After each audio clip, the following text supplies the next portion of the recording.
here are the mistakes that I have learned so far with being a multi-passionate entrepreneur. So if you guys don't know what that term means, it just means that you have a bunch of different diverse interests that don't really fit in a perfect tiny little box.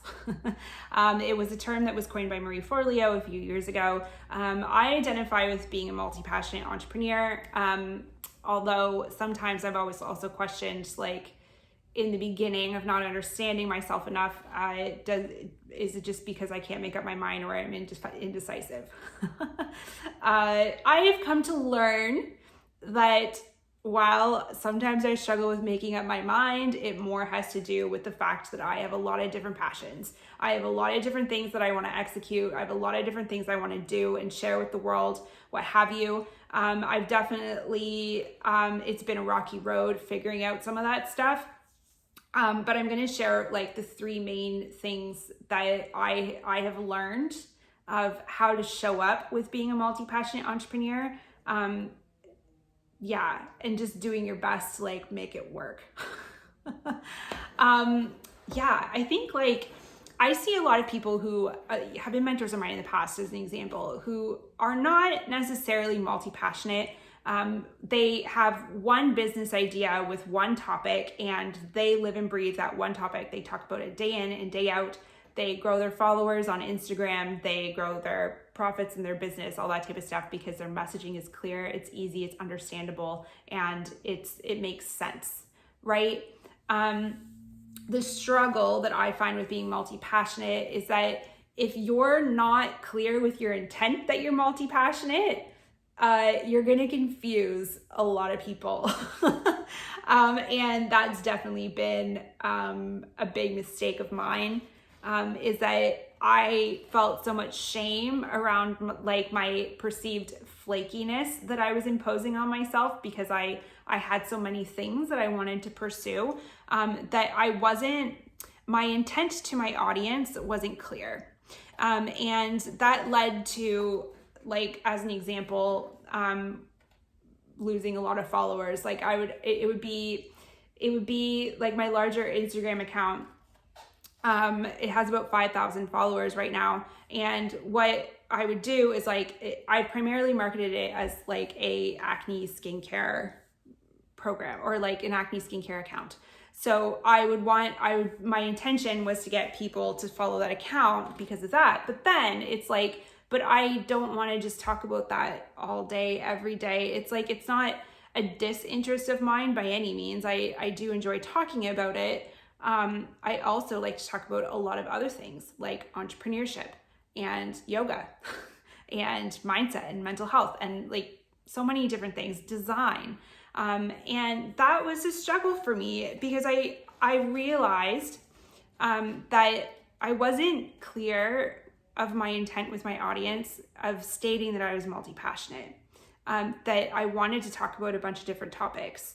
And so it was very obvious then that, when I would post a yoga photo, which originally that account, by the way, was a yoga account, I would lose followers. And I'd post something, a mindset thing, and I'd lose followers. And I was becoming honestly a little bit discouraged. So what I ended up doing was I diversed the accounts. So I made it that the larger one that I had funneled and worked so hard over the past at least a year to get people to follow that account for acne and skincare, to make that account specifically about acne and skincare and gut health related stuff.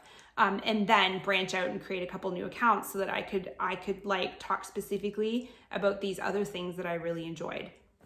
Was that a good idea? I'm not entirely sure. It was more like a science experiment, I suppose, because I was getting so discouraged by losing followers, especially when it was when you just do something that you just are so excited about, and then it you just lose 10 followers because you posted a yoga photo. Yeah, that sucks. That really sucks. So that's the reason why I felt like I had nothing to lose, just trying to experiment, to try to change a little bit, because if there's one thing, I refuse to stifle parts of myself that I want to share with the world, I would rather find a way to make it work. So yeah, that's just something about me that it was really important, where it's like, oh, you guys don't like yoga? Okay, well, I'll just create a new account then, like where I can do my yoga stuff. Yeah, and like I said, I don't know if that was the best idea in the world, because yeah, it's a lot of work to do them all, but I'm learning. I'm just trying to figure it all out and see what works for me. But yeah, I'd love to hear what you guys are doing with that too, with your social media. I'd be really interested to hear what you guys are doing.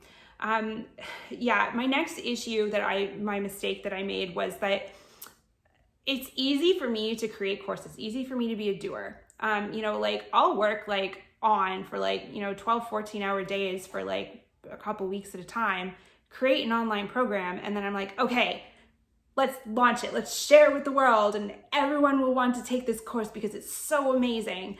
And then it just falls on deaf ears, right? Crickets, because it's not related to the primary topic of the reason why people are following me on that one account, for example, or why they're on my email list or what have you. So that, yes, can also be a little bit discouraging.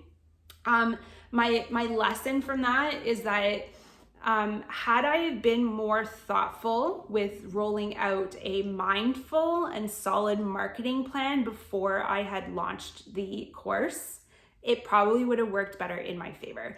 The biggest issue with being multi-passionate is confusing your audience, because not everyone is multi-passionate like you. I think there are a lot of multi-passionate people out there, but you need to be clear and solid with your messaging. And if you're not, you're going to dilute it and you're going to confuse people, and then they'll unfollow you. Or they won't want to listen to what you have to say because they don't know what to listen to anymore. So just be careful of that. And that was my biggest mistake, that, I'm not big enough. I'm not established enough. I don't have hundreds of thousands of followers where I can just do something like that and then just have a bunch of people like enroll for a course just because I created it, right? Like there definitely needs to be some more mindful strategy when you're a little bit smaller, to like be more thoughtful about how can you roll out something without overwhelming and confusing your audience, and making them understand that, this is in their best interest. This is something that's good for them. And, it may not necessarily be related to acne specifically, but it's part of what I believe is a holistic lifestyle way of being, which can be related to acne. Like you need to paint the picture for them to bring in that clarity for people to understand. And that was a mistake that I definitely made. And the last one that I will say is caring what other people think. Honestly, like for years, I held myself back from pursuing things that I wanted to pursue because I didn't feel like I was supposed to. I felt like a little bit ashamed of what people would think of me if all of a sudden I started rolling out like a supplement company or, a yoga program or whatever. And so I held myself back for a while because of that, like just being concerned about what other people were going to think of me. And it's like, life is short. And I know we hear that all the time. But if there's one thing that I personally constantly remind myself of, is that I don't want to be at the end of my life and be questioning what if, and so if you do have things like burning desires to do a bunch of different things, like I always say this to myself and to people close to me, is I wish I could live multiple lifetimes all at the same time, because I have so many things that I want to do and I want to be good at and I want to excel at and I want to share with the world and all that type of stuff. And it's only been like recently, like maybe the past 6 months, that I've actually allowed myself to share those things. So yeah, care less about what other people think and just bring those things that you believe are like those burning passions, those burning desires in you, like bring them out to share with others. Because trust me, like there's so many people who can benefit from it. And I think a lot of us hold ourselves back for that very reason. So those are some of the mistakes that I've made, some of the questions that I have. I hope that kind of helps clarify some things for you guys too. And I'd love to open the conversation if you are also multi-passionate, because man, it's an overwhelming world out there, and I would love to hear what you guys have experienced and what your thoughts are on it.